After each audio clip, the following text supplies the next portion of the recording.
এটা সন্তানের প্রথম হক। মক্কা এবং মদিনার প্রধান ইমাম শেখ আব্দুর রহমান আস-সুদাইস, উনি যখন ছোট,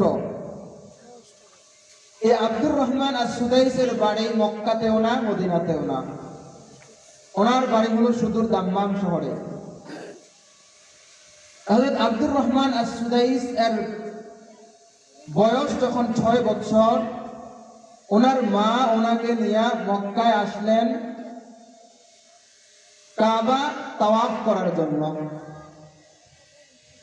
ওনার মা যখন মক্কার মধ্যে বাইতুল্লাহ তাওয়াফ করার জন্য আসলেন, আসার পর হযরত আব্দুর রহমান আস-সুদাইস অনেক ছোট মানুষ, মাত্র 6 বছর বয়স। এই বাইতুল্লাহর ইহতিরাম কিছুই বোঝে না, বাইতুল্লাহর আজমত মহাব্বত অন্তরের মধ্যে নাই, বাইতুল্লাহর আজমত মহাব্বত কিছুই বোঝে না। এই জন্য আব্দুর রহমান আস-সুদাইসকে ওনার মা এক জায়গায় মাতাফের মধ্যে রেখে দিলেন, বসায় রাখলেন। বলল, বাবা তুমি এখানেই বসে থাকো, আমি তাওয়াফ করে আসি, তুমি এখান থেকে নড়াচড়া করবা না, আমি আসার পর তোমাকে এখান থেকেই নিয়ে যাব। ওনার মা যখন বাইতুল্লাহ তাওয়াফ করছেন, এই বাইতুল্লাহ তাওয়াফ করার মাঝে মাঝে হযরতে আব্দুর রহমান আস-সুদাইস বসা ছিলেন। আব্দুর রহমান আস-সুদাইসের মধ্যে, ওনার অন্তরের মধ্যে বাইতুল্লাহর মহব্বত জেগে উঠল। আব্দুর রহমান আস-সুদাইস ছোট্ট মানুষ, 6 বছরের মানুষ। আব্দুর রহমান আস-সুদাইস মক্কার ইমাম, মক্কার প্রধান ইমাম, বাইতুল্লাহর প্রধান ইমাম। আব্দুর রহমান আস-সুদাইস এই প্রধান ইমাম কিভাবে হয়েছে? এই প্রধান ইমাম হয়েছে একমাত্র ওনার মায়ের কারণে, একজন নেককার স্ত্রীর কারণে ওনার সন্তানটা এরকম নেককার হয়েছে। আব্দুর রহমান আস-সুদাইসের মা মক্কা শরীফ বাবা বাইতুল্লাহ তাওয়াফ করছেন, আর হযরত আব্দুর রহমান আস-সুদাইসকে উনি মাতাফের মধ্যে বসায় দিয়ে গেছেন। আব্দুর রহমান আস-সুদাইস এক পর্যায়ে ওনার মা যেখানে বসায় গেছেন সেখান থেকে উঠে উনিও কাবার গিলাফ ধরে ধরে পুরা কাবার পাশটাতে ঘুরছেন, পুরা মাতাফের মধ্যে ঘোরাঘুরি করতেছেন আর কাবাকে দেখতেছেন।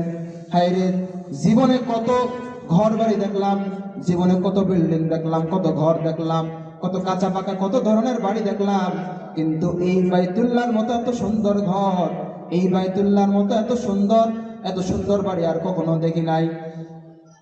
হযরত আব্দুর রহমান আস-সুদাইসের মা যখন তাওয়াফ শেষে আসলেন, ওই জায়গা মধ্যে এসে দেখলেন ওনার সন্তান নাই। মাথাটা চক্কর দিল, সাথে সাথে খোঁজা শুরু করলেন। দেখেন যে ওনার সন্তান আব্দুর রহমান আস-সুদাইস কাবার গিলাফ ধরে দাঁড়ায় আছে। আয়েশা জিজ্ঞেস করলেন, ওগো সন্তান, তুমি এখানে আসছো কিভাবে? এখানে আসছো কেন? তোমাকে তো আমি ওই মাতাফের মধ্যে রেখে গেছি, যাও আসো। আবার আব্দুর রহমান আস-সুদাইসকে আবার ওখানে বসায় গেলেন, আবার বললেন তুমি এখান থেকে নড়াচড়া করবা না, আমি এসে তোমাকে এখান থেকে নিয়ে যাব। আব্দুর রহমান আস-সুদাইসের মা যখন আবার তাওয়াফ করছেন, আব্দুর রহমান আস-সুদাইস আবার এখান থেকে উঠে গেলেন, উঠে আবার ওনার মায়ের মতো এরকম বাইতুল্লাহর চারপাশে ঘুরছেন। বাইতুল্লাহর চারপাশে ঘুরে ঘুরে আল্লাহর ঘর বাইতুল্লাহ দেখছেন আর নিজে নিজে ভাবছেন এত সুন্দর ঘর আল্লাহ পাক রব্বুল আলামিন তৈরি করেছেন, জীবনেতে এত সুন্দর ঘর দেখি নাই। এবার যখন আব্দুর রহমান আস-সুদাইসের মা আবার যখন তাওয়াফ শেষ করলেন, তাওয়াফ শেষ করার পর আবার যখন ওই মাতাফের মধ্যে যেখানে সন্তানকে বসায় গেছেন সেখানে গেলেন, গিয়ে দেখেন আব্দুর রহমান আস-সুদাইস জায়গা মতো নাই। আবার মা পরেশান হয়ে ঘোরাঘুরি করলেন, খোঁজা শুরু করে দিলেন সন্তান কোথায় গেছে। সন্তানকে খোঁজার জন্য আবার বিভিন্ন জায়গায় ঘুরছেন।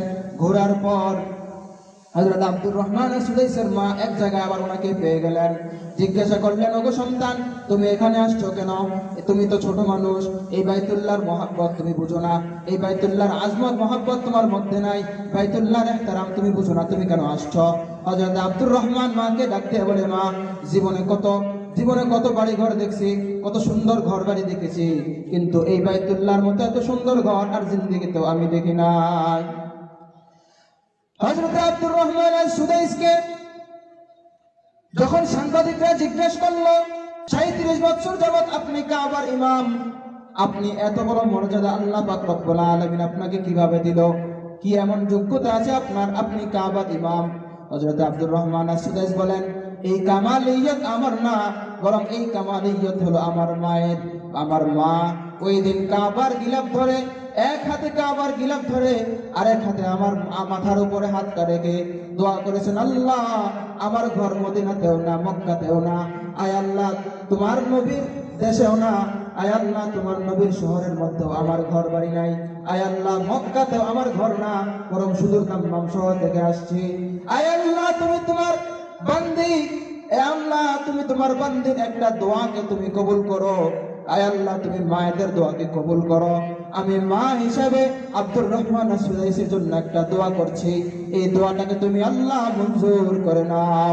আব্দুর রহমান সুদাইসির মা তখন এক হাতে কাবা শরীফের গিলাফ ধরে আর এক হাতে আব্দুর রহমান সুদাইসির মাথার মধ্যে হাতটা রেখে ওই দিন দোয়া করেছেন, আল্লাহ আমার এই সন্তানটাকে তুমি এই কাবার ইমাম বানায়া দাও। আল্লাহ পাক রব্বুল আলামিন তার এই দোয়াকে কবুল করেছেন। এই দোয়ার বদৌলতে আব্দুর রহমান সুদাইস আজকে 37 বছরের উপরে কাবা শরীফের ইমাম হিসেবে এবং কি প্রধান ইমাম হিসেবে আল্লাহ পাক রব্বুল আলামিন ওনাকে কবুল করেছেন। এই জন্য সন্তানের প্রথম হক, প্রথম অধিকার হলো নেককার স্ত্রী গ্রহণ করা। আল্লাহ পাক রব্বুল আলামিন যে নিয়ামত দান করেছেন, আল্লাহর নবী বলেন দুনিয়ার মধ্যে সবচেয়ে উত্তম নিয়ামত হলো একজন নেককার বিবি। قال رسول الله صلى الله عليه وسلم الدنيا كلها متاع وخير متاع الدنيا المرأة الصالحة। আল্লাহর নবী সাল্লাল্লাহু আলাইহি ওয়াসাল্লাম হাদিসের মধ্যে ইরশাদ করেন, দুনিয়াটা পুরোটাই হলো উপভোগের বস্তু, পুরা দুনিয়াটাই হলো উপভোগের বস্তু। এর মধ্যে সবচেয়ে উত্তম উপভোগের বস্তু হলো আল মারআতুস সালিহা। পুরা দুনিয়ার মধ্যে সবচেয়ে দামি হলো একজন নেককার বিবি, নেককার বিবি, নেককার বিবি।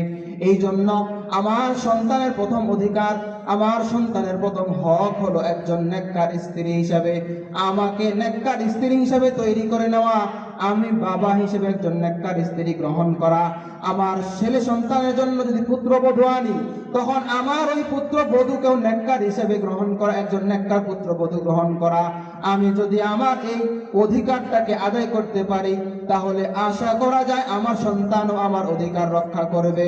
আমার সন্তানও আমার উপরে যে দায়িত্ব, পিতামাতা হিসেবে আমার যে দায়িত্ব, ওই দায়িত্ব আদায় করবে। 2 নাম্বার, পিতামাতার উপর সন্তান, পিতামাতা সন্তানের উপর যে হক, 2 নাম্বার হক হলো আদ-দুআউ ইনদাল বিকা। যখন বিবাহ হবে, বিবাহের পর যখন স্বামী স্ত্রীর শারীরিক সম্পর্ক হয়, এই শারীরিক সম্পর্কের সময় দোয়া পড়া, আদ-দুআউ ইনদাল বিকা।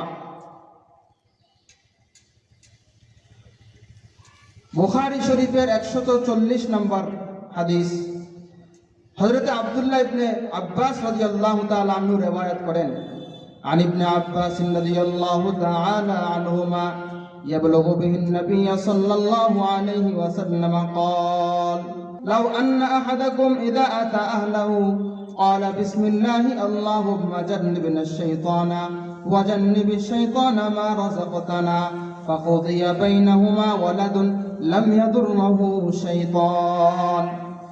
আল্লাহর নবী প্রিয় সাহাবী হযরত আব্দুল্লাহ ইবনে আব্বাস রাদিয়াল্লাহু তাআলা আনহু বলেন, নবী করিম সাল্লাল্লাহু আলাইহি ওয়াসাল্লাম ইরশাদ করেন, তোমাদের কেউ যখন বিবাহের পর স্ত্রীর সাথে শারীরিক সম্পর্ক করতে যায়, আর শারীরিক সম্পর্ক করার আগে এই দোয়াটা পড়ে, বিসমিল্লাহি আল্লাহুম্মা জান্নিবিনাশ শাইতানা ওয়া জান্নিবিশ শাইতানা মা রাযাকতানা ফাকুদিয়া বাইনাহুমা ওয়ালাদুন।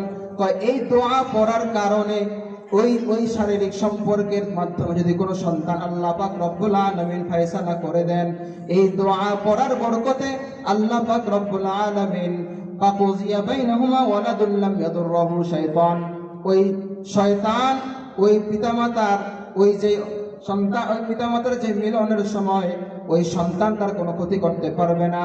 ওই ওই মিলনের কারণে, ওই শারীরিক সম্পর্কের কারণে যদি কোনো সন্তানের ফয়সালা আল্লাহ পাক রব্বুল আলামিন করে দেন, তাহলে ওই শারীরিক সম্পর্কের মধ্যে শয়তান কোনো সমস্যা করতে পারে না, শয়তান ওই সন্তানের কোনো ক্ষতি করতে পারবে না।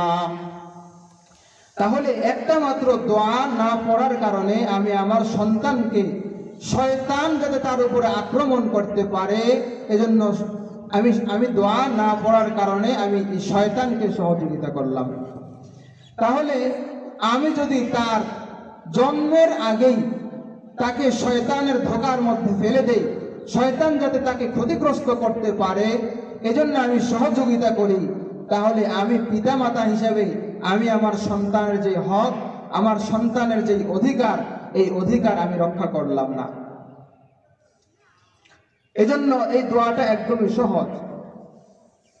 এর মধ্যে 6টা শব্দ, 6টা শব্দের মধ্যে 3টে শব্দ আমরা সবাই পারি, বিসমিল্লাহটা সবাই পারি, আল্লাহুম্মা এটাও পারি, শয়তান শয়তান বাংলাতে এটা আমরা পারি, আরবিতে বলা হয় শয়তান।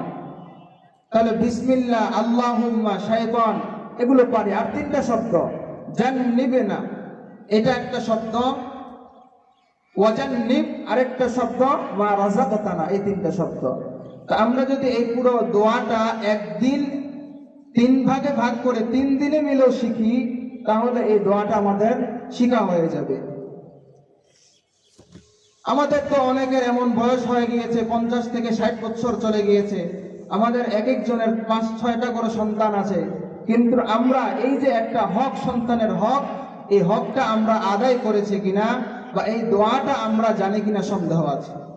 তাহলে এই 60 বছর 70 বছর হয়ে গেল, আমি আমার সন্তানের যে দ্বিতীয় অধিকার, এই দ্বিতীয় অধিকারটাই আমি সন্তানকে আদায় করতে পারলাম না, তাহলে আমার সন্তান কিভাবে নেককার সন্তান হবে, আমার সন্তান সন্তান হিসেবে কিভাবে বাবা মার হক আদায় করবে। তাহলে বিবাহের আগে 2টা হক। 1 নম্বর ইখতিয়ারুজ যাওজাতিস সালিহা, নেককার বিবি গ্রহণ করা। 2 নম্বর আদ-দুআউ ইনদাল বিকা, বিবাহের পর শারীরিক সম্পর্কের সময় দোয়া পড়া, সহবাসের দোয়া পড়া। 3 নম্বর আল আযানু ফিল উযুনিল ওয়ালাদ,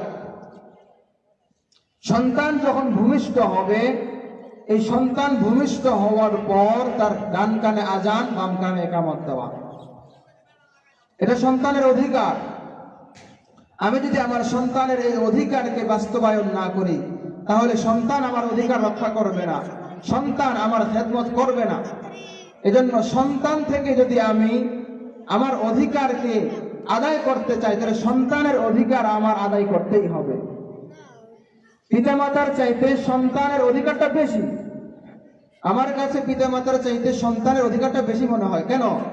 কারণ পিতামাতা তো সন্তানের অধিকার, সন্তান ভূমিষ্ঠ হওয়ার আগ থেকেই কাজ শুরু হয়ে যায়, অথচ সন্তান এমন একটা সময় পর্যন্ত যায় যে সময় পর্যন্ত সন্তানের কোনো অধিকারই থাকে না, সন্তানের কোনো দায়িত্বই থাকে না। বরং সন্তান যখন প্রাপ্তবয়স্ক হয়, এই প্রাপ্তবয়স্ক হওয়ার পর থেকে সন্তানের অধিকার, সন্তানের দায়িত্ব শুরু হয়। এই জন্য সন্তানের হক আমি পিতামাতা হিসেবে যদি আদায় করতে পারি, সন্তানও আমারটা ভালো করে আদায় করবে। তাহলে 3 নম্বর সন্তানের যে অধিকার, সেটা হলো আল আযানু ফি উযুনিল ওয়ালাদ, যে সন্তান ভূমিষ্ঠ হওয়ার পর তার কানের মধ্যে আজান। আবু দাউদের 5105 নম্বর হাদিস, عن أبي رافع رضي الله تعالى عنه قال رأيت رسول الله صلى الله عليه وسلم أذن في أذن الحسن بن علي حين ولدته فاطمة بالصلاة। হযরত আবু রাফি রাদিয়াল্লাহু তাআলা আনহু বলেন, যখন হযরত ফাতেমা এবং আলীর ঔরস থেকে হযরত হাসানের জন্মগ্রহণ হলো, তখন হযরত হাসানের নানা প্যারা নবী মুহাম্মদুর রাসূলুল্লাহ সাল্লাল্লাহু আলাইহি ওয়াসাল্লাম স্বয়ং হাসানের কানের মধ্যে আজান দিয়েছেন। এই জন্য 3 নম্বর অধিকার হলো সন্তানের ডান কানে আজান, বাম কানে ইকামত দেওয়া, এটা সন্তানের হক। এই ডান কানে আজান বাম কানে ইকামত দেওয়ার রহস্যটা কি? রহস্য হলো, বাচ্চা যখন ছোট থাকে তখন তার মনটা একদম নরম থাকে, কাদা মাটির মতো নরম, তাকে যেভাবে ইচ্ছা সেভাবে গড়া যায়। তো সন্তান যখন ছোট থাকে তখন তার কানের মধ্যে যখন বলা হয় আল্লাহু আকবার আল্লাহু আকবার, এর মানে কি? এর মানে হলো আল্লাহ বড়। তো যখন একটা সন্তান ভূমিষ্ঠ হওয়ার পর তার কানের মধ্যে প্রথম এই শব্দটা গেল আল্লাহু আকবার, আল্লাহ বড় আল্লাহ বড়, তাহলে আশা করা যায় এই সন্তানটা ভবিষ্যতে কখনো নাস্তিক মোরতাদ হবে না। এজন্য সন্তানের একটা হক হলো সন্তান ভূমিষ্ঠ হওয়ার পর তার ডান কানে আজান বাম কানে ইকামত দেওয়া। একটা উদাহরণ দিলে ভালো করে বুঝতে পারবেন। আমরা যারা বিল্ডিং করি তখন সিমেন্ট বালির একটা প্রলেপ দেওয়া হয় ইটের উপরে। এই প্রলেপটা যখন দেওয়া হয়, যখন এটা একবারে প্রথম যখন এই প্রলেপ দেওয়া হয় তখন একেবারে নরম থাকে। তখন আমি যদি এই হাত দিয়ে আমার একটা ছাপ দেই, এই ছাপটা এই চিহ্নটা ওইখানের মধ্যে বসে থাকে। ওই তৎক্ষণাৎ যদি এটা আমি ঠিক না করি তাহলে এটা একদম ওইভাবেই থেকে যায়। যখন শক্ত হয়ে যায়, পাকা হয়ে যায়, তখন এটা হয়তো ওখানে ওই জায়গাটা ভাঙ্গা লাগবে, আর যদি ভাঙ্গা না লাগে হয়তো ওখানে আবার এরকম সিমেন্ট বালি দিয়ে প্রলেপ দিতে হয়, আর নয়তোবা এটা ঠিক হওয়ার কোনো সুযোগ নেই। তাহলে সন্তানটাকে যদি ভূমিষ্ঠ হওয়ার পর আমি তার ডান কানে আজান বাম কানে ইকামত দেই, একবারে প্রথমেই তাকে আল্লাহর পরিচয় তাকে তুলে ধরি, তাহলে আশা করা যায় আমার সন্তানটাও নেককার হবে, আমার সন্তানটা আল্লাহওয়ালা হবে, আমার সন্তান পিতামাতা হিসেবে আমার অধিকার রক্ষা করবে। এই জন্য মুহতারাম হাজিরিন, সন্তানের অধিকার যদি আমি পিতামাতা হিসেবে আদায় করি, সন্তানকে যদি আমি তার হক আদায় করি, তাহলে সন্তান আমার হকটাও আদায় করবে ভালো করে। সন্তানের হক যদি আমি আদায় না করতে পারি তাহলে সন্তান আমার হক আদায় করবে না। সন্তানের হক যদি ছোট থাকা অবস্থায় আমি আদায় না করি তাহলে সন্তান আমাকে বৃদ্ধ বয়সে আমাকে বোঝা মনে করবে, আর আমাকে বোঝা মনে করে আমাকে বৃদ্ধাশ্রমে পাঠাইয়া দিবে, আর বৃদ্ধাশ্রমে পাঠাইয়া ওই সন্তান বিবি স্ত্রী নিয়ে সন্তান সন্ততি নিয়ে আরামে ঘুমাবে। আমি যদি আমার সন্তানের অধিকারটা ভালো করে আদায় করি তাহলে আমাকে বৃদ্ধাশ্রমে যাইতে হবে না, আমি বুড়ো হয়ে গেলে আমার সন্তান আমার খেদমত করতে থাকবে।